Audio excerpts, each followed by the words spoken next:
Now, the hearings is over with. Code of conduct says what? Because, see, I might not be a lawyer. I might not even be an Indian chief. I might not be a lot of things, but what I am not is stupid. But I hear a lot of stupidity in what people say. And then I also hear the truth in what people say. Now, what did he say? He came to a realization at some point in time. And then you say that you're supposed to be growing and advancing, not just as an individualized soul, but a man who stands up and does what's right by his family. If he don't do it for anybody else, at least do it for your family. He said, I hid some shit from my wife. I didn't want her to find out what I was doing. Why? Maybe because she would have said some shit.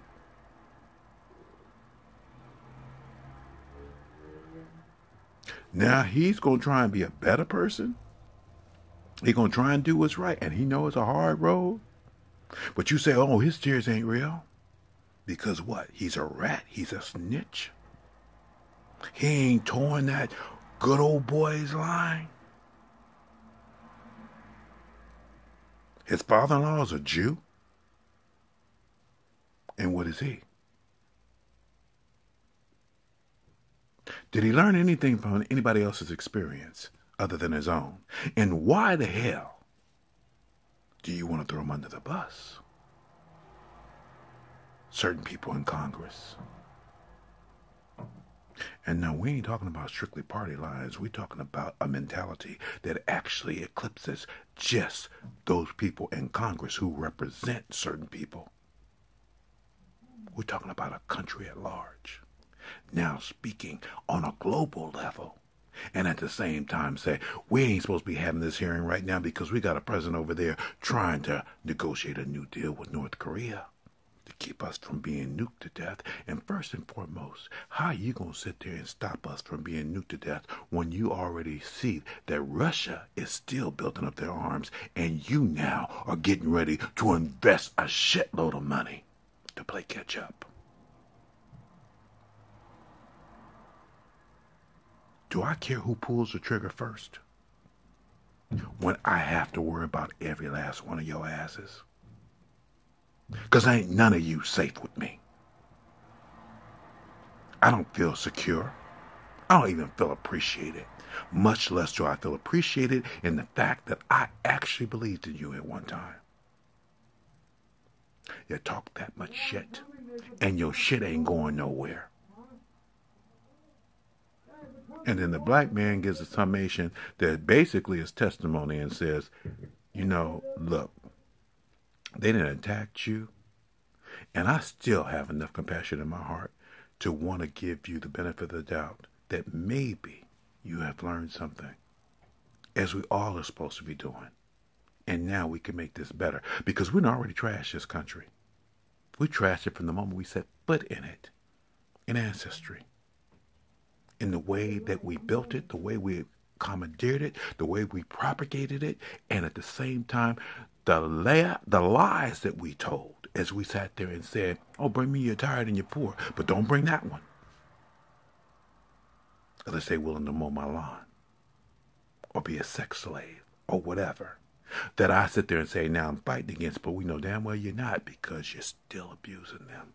And as if that shit is not coming to light, and as if nobody is supposed to see it because you sit there saying you're speaking out against it, and don't you dare tell me that you're trying to save a child's life when you have so many kids here that are not being attended to. So don't you talk to me about a child who is yet to draw a breath, or a woman who says, I don't think I want to bring that child in here, especially if that child was forced upon me by your trifling ass because you decided you wanted to rape me.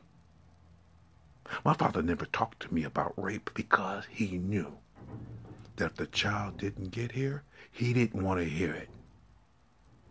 And Meghan McCain wants to sit there and make an argument on the View about, you know, if you have a late-term abortion, that that child is still a viable life. And talking about how the Democrats didn't want to pass legislation. And Sonny was saying, no, I'm playing devil advocates here because there's certain legislation on the books that already provides for that child. But if it's not safe to move, you don't move it. And you want to criminalize the doctor who performed the procedure. Because, see, nobody knows when life begins except with that breath that is sustained. Many a parent has never been able to bring that child into life, much less once that child got here, were they able to provide for it. And you still want to argue about that shit. Do you want to understand what my father sees? Or do you just want to sit there and keep talking your stupidity? Because, see, nothing is cut and dry, and nothing is as dry as that shit that you now have festering in your own damn roots. Do y'all like Michael Cohen? I like the fact that he spoke up. Did he do some shit wrong? Oh, yeah, he did all kind of shit wrong. Did he turn his back on his boys? Oh, he should have. He should have did it sooner. Because the one thing I know about lawyers, and this is a stereotype, just like when I was talking about, girlfriend talking about I'm taking my earrings off and I'm putting the Vaseline in my hair. That shit is still rooted in a modicum of truth. Nobody trusts them. Whether you're a prosecutor or a defender. Because as far as you're concerned, you pick one side of the law to argue from. And that's what your job is. Whether you believe in that client or not. And if you don't believe in that client, then you ask to be recused. Now that man's been disbarred. And they still trying to hold him to a standard of the law. And he's disbarred. He don't even have a license to practice anymore. So now he's just a regular Joe Blow citizen. And you talking about him maintaining confidentiality rights and whatnot. You still hold him to a standard that you say he don't even belong to. You kicked him out of the club. So when that motherfucker, that Congress majority Republican man, was sitting there talking about what it was to be a lawyer and shit, I said, motherfucker, I wouldn't want you defending me. Because you already know that what he did was expose you in truth, that you will say anything and everything to defend and support that which is bullshit. And he said, I done put something that I love, which is my family, through hell. And I'm going to try and make it right to them. But you told him straight up, that shit didn't matter. You're supposed to be looking out for me first, motherfucker. Now, if that's not gangbanging on another level, I don't know what it is. And y'all motherfuckers need to get another clue real quick before you gonna call yourself going before God and sitting there saying your shit is tight. And he's supposed to accept you into heaven. Heaven's gate is closed. You motherfuckers are standing outside looking in and trying to figure out how I'm going to get there. Because right now, you ain't poised to get anywhere because you talk too much shit and you ain't thinking. You ain't thinking about anybody else's rights but your own. You ain't thinking about who your crew is but your own. And you're supposed to be about representing everybody. And that's one thing I noticed when everybody came on the microphone to sit there and say I was elected to represent the people. Oh, yeah, you were. But you forgot that when they put your name up there and who you represented, it was only a certain section of a populace. It was not all the American people. So don't you ever open your mouth and sit there and tell me that shit again. You know damn well that the only thing you're looking out for is those motherfuckers who put you in office. Because they're the ones who can vote you out. My vote don't vote you out. Do I look stupid to you? A government of the people, by the people, for the people? You better know who your congressmen are. You better know who your senators are. And you better know who your damn president is. Much less your governor or any other on the city councils and more. I don't want to hear you telling me that you represent me when you know damn well you don't. Miss Maggie will tell me some shit about what's going on in New York, but at the same time, that shit don't apply to me here in California. And I tried to tell her that. It's not the same. And when she asked me about somebody who was representing her region of the world, I told her, I said, girl, I can't comment on that because I don't know those people. You do. You have to do the research. You have to bring the case against them or for them. I can only worry about what's here.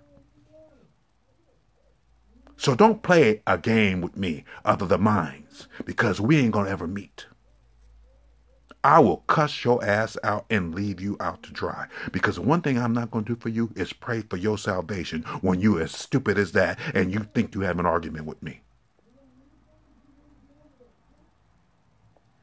What does my father see? He sees a bunch of blathering idiots. And we gotta secure the border.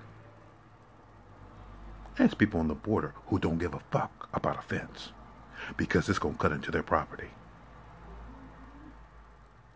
But at the same time, you mount it up against them. Now that's not making friends, that's making enemies. You might want to start paying attention to the shit that's coming out of your mouth that somebody else done conditioned you to speak as if they stupid.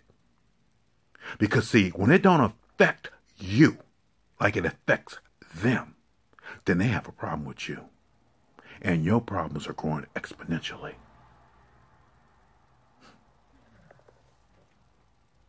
And don't you dare tell me you go into church and pray to Jesus, because I'm telling you right now, Jesus is nowhere near your heart. Pistol packing granny, pastor, congregates. They ain't got shit to do with Jesus Christ, and you damn well know it. If he told Peter to put down his sword after he cut off that man's ear, which was symbolic of him like not giving a fuck about that man hearing what the word was all about, and it was all about his own truth being expressed. What the fuck do you think you look like talking to me about anything that has to do with Jesus Christ, much less what God had me to teach you a long ass time ago? You don't speak for me, I speak for myself. And I will speak for myself as my Father will allow me to speak for myself. And you can take your trifling asses back into your reincarnated state. You know, reincarnated. Because you have to wait to come back. And when you come back, commit suicide. Because we've already sorted you. We don't give a fuck anymore. You talk too much shit, and your shit don't go nowhere. You think your shit don't stink to high heaven? Why do you think we brought it back down to earth? You deal with it. It's not ours. It's our way of saying bye, bye, Belisha.